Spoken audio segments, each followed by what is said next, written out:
I am not a historian, but neither are you. So, how about we, the people, learn this stuff together? Welcome to US 101. And if during the course of this episode you find yourself doing double takes, and in some case triple takes, and in a very rare case quadruple take, it's completely understandable.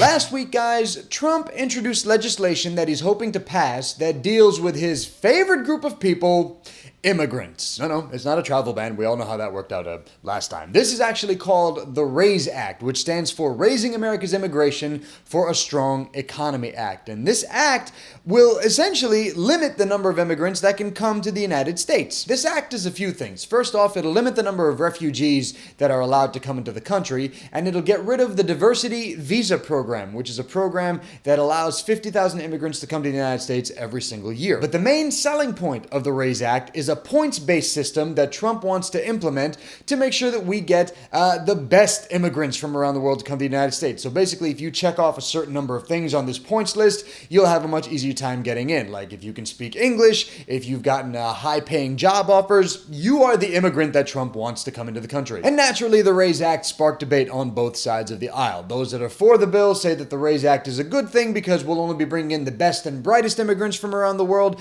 and we won't be diluting our economy and our market with low-wage, low-skilled workers. And then those that are against the bill say that this is a bad idea because America should be the place where all immigrants are welcome, and anyone that wants to make a future here because they may not have the opportunity to do so in their home country has the chance to come here and make an actual life for themselves. So because immigration once again is the hot button issue at the time, I decided for today's episode to take a look back at some previous immigration reform policies that were actually passed by the United States government. And man, have I got some things to show you on this episode, man. You're going to think that all these are absolutely ridiculous, but in fact, they are all 100% true. These were all actually passed by the government. Your government, our government, the United States government. But first off, before diving into those immigration reforms, we must remember that context is key, perspective is everything, so let us take you back to the mid-1800s and introduce you to a group of people called nativists. In the 1840s and the 1850s, these nativists, aka mostly white Protestant males, were quite fearful over the huge influx of Irish and Italian immigrants that were coming to our shores. And the main reason that they were fearful was because of the fact that they thought that more immigrants coming into the country mean less jobs for them and lower wages for their jobs that they were already working. So these natives, aka white guys that were descended from the settlers of the original 13 colonies, and by the way, those settlers, if I need to remind you, were all immigrants, by the way. These natives decided to get political, and in 1854 they formed their own political party called the American Party, which was also known by another name, the Know Nothing Party. And the reason for that is because anytime an outsider would go to one of these natives and ask them what their political party was all about, they would respond with, "I know nothing," so that they could, maintain their secrecy. Ooh, we're so mysterious. And actually, in 1856, after he had already been president, former President Millard Fillmore decided to run for the office again, but this time under the American Party's ticket, but he lost. But here's the thing, even though the American Party, the Know Nothing Party, would eventually go away, nativist sentiment by this point had very much permeated American culture, and it had also permeated the halls of government in the late 19th century and even into the early 20th century. For a first look at this, we head west to California to take a look at Chinese immigrants who were setting up businesses in boom towns in California during the gold rush. Additionally, Chinese immigrants were also used for large-scale projects like the building of the Transatlantic Railroad, and for large mining projects, they would use Chinese immigrants to set dynamite in mining caves. They had dangerous jobs, man. But as the gold rush started to wind down, people were no longer finding their riches. All these pissed off 49ers had to find somebody to get pissed off at, and naturally they turned their ire toward the Chinese immigrants. It's because of them I'm not rich. Let's do something about it. And so the government did do something about it. In 1882, President Chester A. Arthur signed the Chinese Exclusion Act, which banned Chinese laborers from coming to work in the United States. Furthermore, anyone from China that tried to come to the United States that was a non-laborer first had to get the permission from their government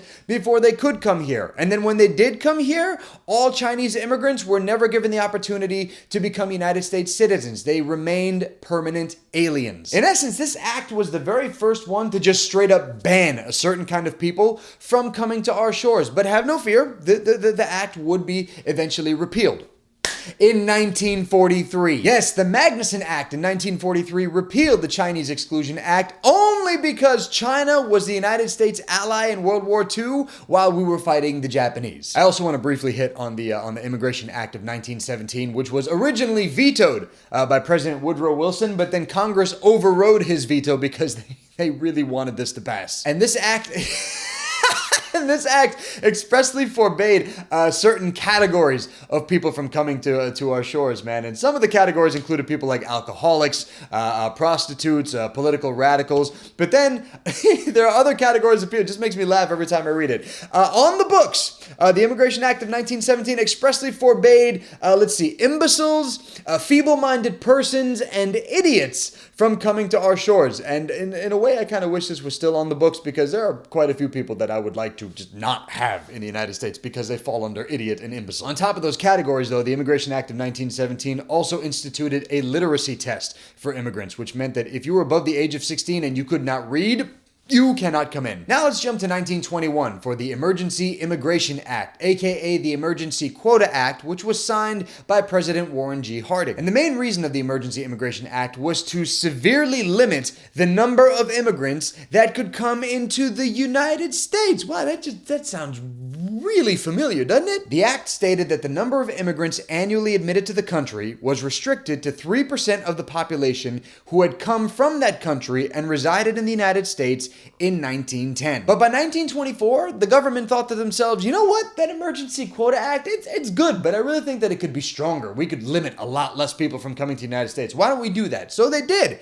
In 1924, they changed the Emergency Quota Act's name to the National Origins Act and made it way harder for immigrants to get here. The new act now lessened the number of immigrants from 3 to 2% of the population who came from their home country and resided in America not in 1910, in 1890. On top of that, a lot of lobbyists in California were still upset at the number of Asian immigrants coming to their state and taking away their jobs. Yes, the Chinese Exclusion Act was still on the books at this time, but more needed to be done. They wanted more. So when President Calvin Coolidge signed the act in 1924, he heard the cries of his concerned citizens and did something about it. He banned a great deal of people from coming to the United States that were in what was known as the Asia-Pacific region. And which countries just so happened to be in the Asia-Pacific region that was now banned from coming to the USA? Japan, China, Korea, the Philippines, Laos, Singapore, Vietnam, India, Burma, and many, many others as well. Which means by the time the National Origins Act was signed in 1924, less immigrants were coming to the United States. Some weren't even allowed to come to the United States based on their home country,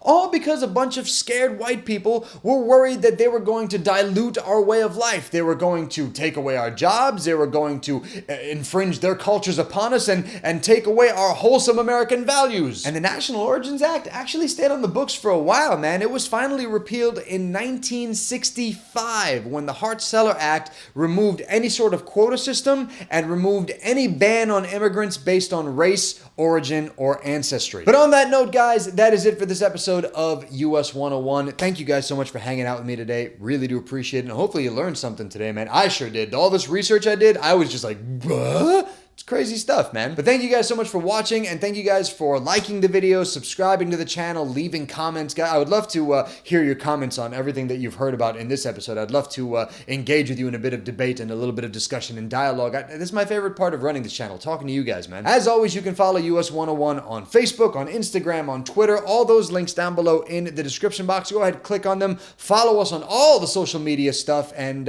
yeah, I will see you guys next Tuesday for another episode of US 101. I am all done. And yeah, Stephen Miller, someone show this episode to Stephen Miller. Maybe he'll learn a little bit something about, liking people for who they are as people and not base them on just merit and points and if they can speak English.